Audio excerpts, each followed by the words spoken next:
Ғасырлар бойы бірге жасасып, бірге ғұмыр кешкен түбі бір қазақ пен өзбекте, сонау Қоқанның өзін Қыпшақ Әлімқұл, Құдияр, Мұстафа Шоқай, Қоңырат Нәзір Төреқұлов, Мұхамеджан Тынышбаев басқарып, Ташкентті билеген Шанышқылы Тұрсын хан, Сары Үйсін Субанқұл, Дулат Төле би секілді жарқын перзенттер аз емес.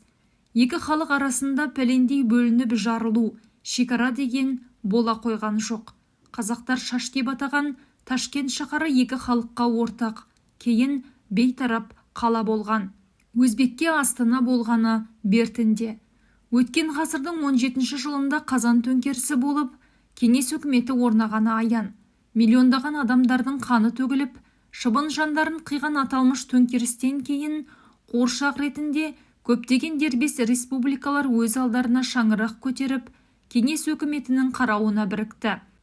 Қазақстан, Қырғызстан, Тәжікстан, Түркіменстан, Өзбекстан республикалары Түркістан автономиялық өлкесіне топтасып, біраз жыл Ташкент қаласынан басқарылды. Анығырақ айтқанда, бұл әкімшілік орталыққа Қазақстанның оңтүстік облыстары еніп, қалған ұлан байтақ бөлігі өз алдына жеке автономиялық республика делінді. Астана ретінде кейін Ресей құрамына өткен қазақтардың ежелгі мекені Орынбор қаласы белгіленді.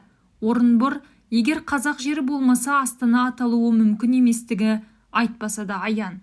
Түркістан өлкесінің орталығы Ташкент қаласындағы әдеби-мәдени, оқу-ағарту саласында қазақтар саны басым, әрі ықпалы мол болды.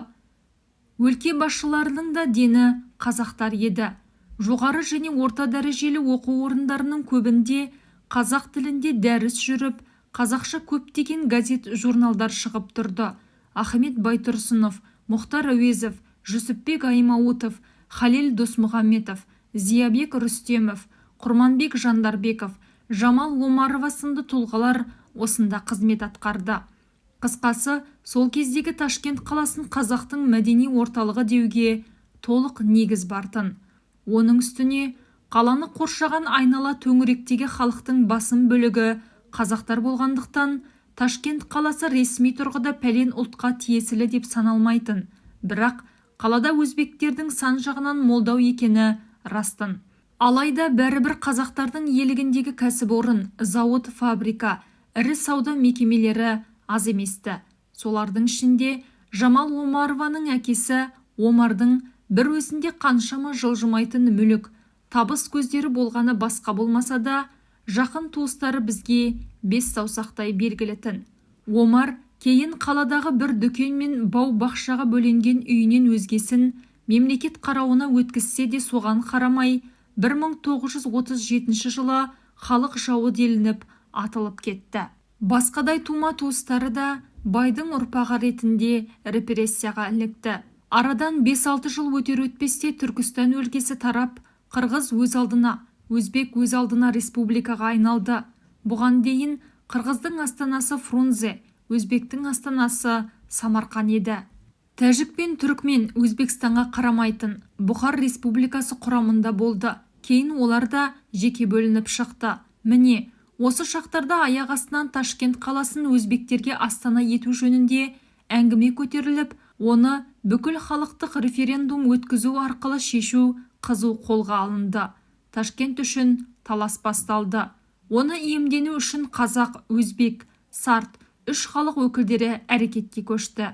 Басы қасында кейін министрлер кеңесі төрағасының орынбасары болған Тұрар Рысқұлов, сондай-ақ Өзбекстан министрлер кеңесінің сол кездегі төрағасы семейлік қазақ Сұлтан Сегізбаев және өзін өзбек емес сарт деп санайтын Акмал Икрамов тұрды. Алғашқы екі топтың басшысы қазақ пен өзбектен болса, Ташкент үшін тайталасқан сарттардың жөні басқалау еді.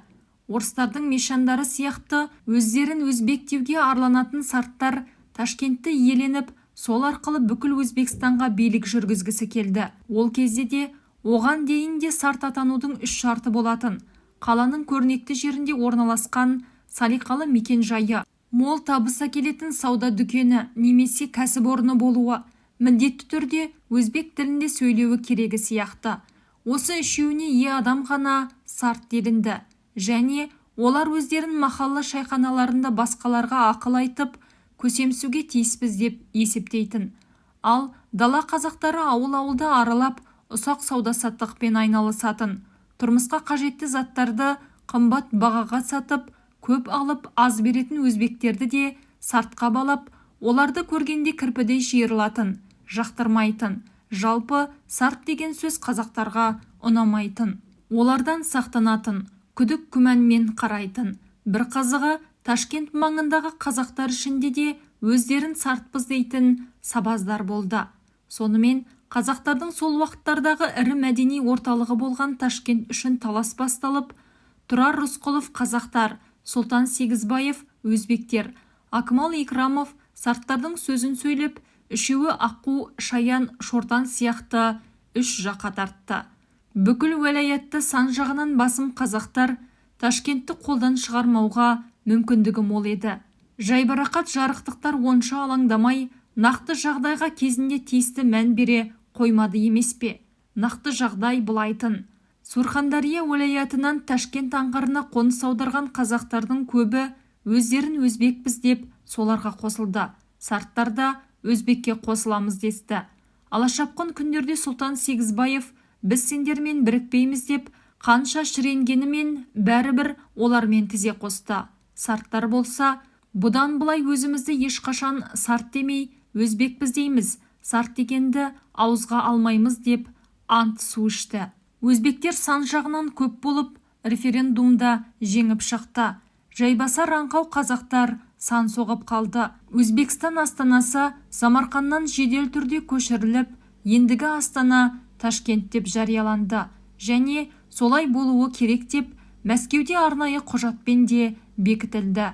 Ойланбастан опық жеп қолын кеш сермеген қазақтар үшін бұл үлкен ұтылыс, өкініш еді. Себебі орта ғасырлар бойы иелік еткен суармалы, құнарлы жерлерден айырылды. Сауда жолдарының маңызды жүйелері қолдан шықты. Мұның бәрі оңтүстік өңірде тамырын тереңге жіберген Алашорда партиясының күйреуі, халық жауларын талқандау, 30-шы жылдардағы сталиндік геноцидтің бастамасы іспетті еді. Мәтінді жазған Аманбол Иманғалиев.